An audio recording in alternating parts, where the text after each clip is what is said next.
My name is Rose Barrowcliffe. I'm a bachelor woman and I am a PhD student at the University of the Sunshine Coast, and I was recently appointed the First Nations Advisor to the Queensland State Archives.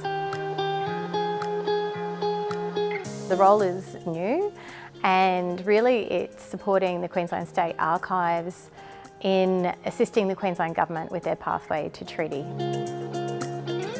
A large part of that is truth-telling, and obviously the archives have a big part in that because they hold the records from the Queensland Government.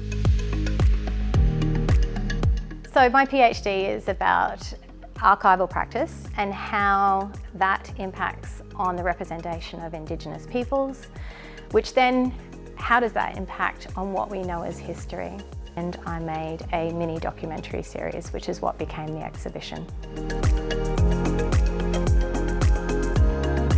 My interest and my research in archives has really just come from my own personal experience of visiting an archive and being shocked that there wasn't more about bachelor people in the archive, and that's what got me started on my research journey. Aboriginal and Torres Strait Islander people have their own records and their own archives, and often those records are non-literate, as in they're not written down, and they are recorded in stories and songs and artworks and dance. And we need to be mindful of incorporating those stories as well and listening to them and giving them equal weight.